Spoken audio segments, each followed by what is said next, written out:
Selamat datang di channel video saya. Sering kita menemukan di media sosial banyak umat Islam mempermasalahkan atau mempersoalkan tentang Yesus yang diimani. Ya, nah kali ini saya mau mengajak Anda untuk melihat salah satu topik yang dibahas oleh umat Islam itu tentang benarkah Yesus itu lahir di kandang atau di goa. Nah, ada seorang ustadz, dia membuat satu sembara, ya. Dalam ceramahnya dia buat sembara, dia kasih batas waktu. Dia katakan, silakan cari di Alkitab bahwa tempat lahir Yesus itu di kandang atau di gua, ya. Dia menyediakan hadiah, ya. Kalau berhasil menemukan dalam kitab mana ayat berapa, maka akan dihadiahi 15 juta. Nah, dia kasih durasi waktu selama 1 bulan. Dan sampai pada batas waktu yang sudah ditentukan tidak ada yang menemukan. Ya. Nah, dari situ sang ustadz ini membuat kesimpulan. Yang pertama, bahwa agama Kristen membohongi umatnya dan Alkitab tidaklah lengkap atau tidak sempurna. Nah, fenomena yang terjadi ini itu dapat dimaklumi, ya, karena apa? Karena ya begitulah cara berpikir Islam, ya.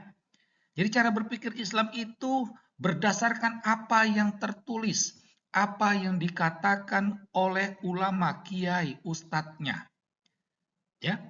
Jadi karena tidak tertulis, mereka itu apa yang tertulis itulah.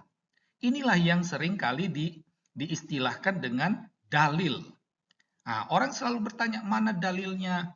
Jadi ketika orang Kristen mengatakan Yesus lahir di kandang, mereka selalu bertanya mana dalilnya. Nah, model seperti itu. Sama sekali tidak ada daya kritis, ya. Sama sekali tidak ada daya kritis dalam diri umat Islam. Nah, inilah yang sering kali terjadi. Nah, terhadap apa cara berpikir Islam tadi, kita sebenarnya dapat mengembalikannya itu ke Islam sendiri, itu. Jadi dengan menggunakan cara pikir Islam tadi, ya, berdasarkan apa yang tertulis, ya, kita misalnya ada banyak hal terkait dengan Islam. Misalnya, ya, Islam itu identik dengan yang namanya sunat, ya kan? Itu. Nah, coba apa? Uh, apakah Muhammad itu disunat atau tidak? Mana dalilnya? Dalam kitab mana yang mengatakan bahwa Muhammad itu disunat? Tidak ada kan?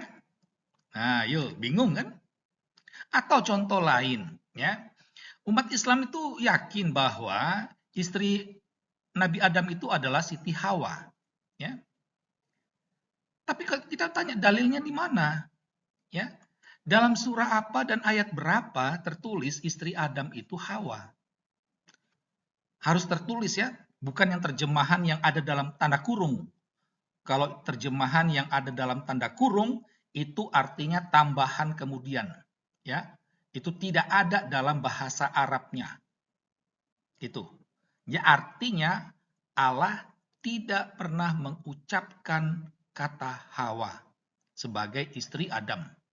Kita nggak tahu apakah Allah tidak tahu atau Allah ini lupa untuk menyampaikan kepada Muhammad bahwa istri Adam itu adalah Hawa. Kita nggak tahu. Tetapi yang pastinya tidak ada tertulis dalam Al-Quran bahwa istri Adam itu ada bernama Hawa. Ya. Nah, jadi di sini, ya, kita dapat melihat bahwa eh, cara berpikir Islam ini tidaklah bisa diverifikasi kebenarannya.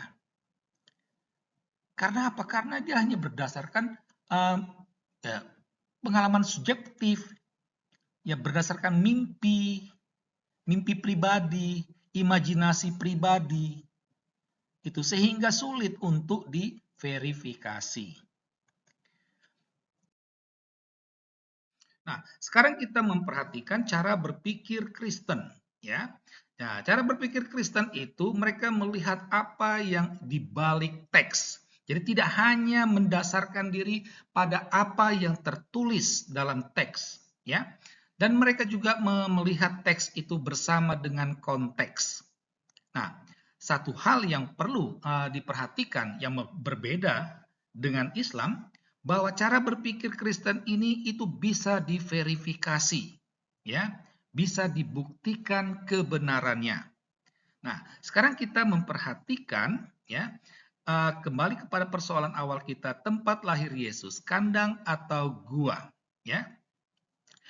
Nah, yang perlu diperhatikan di sini bahwa kandang atau gua ini tidaklah dalam pemahaman kita sekarang ini, ya. Jadi jangan membaca kandang itu seperti yang kita pahami saat ini, atau gua itu yang seperti kita pahami saat ini, ya. Bukan, ya.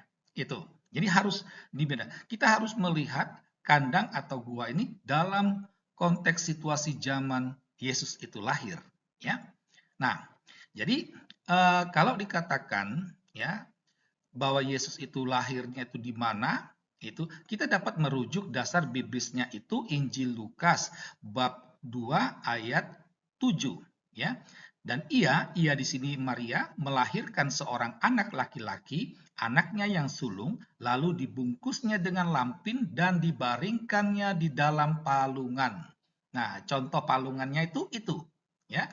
Nah, kalau kita membaca dalam di Wikipedia atau di Kamus Bahasa Indonesia, palungan itu artinya tempat makan hewan, ya, tempat makan hewan.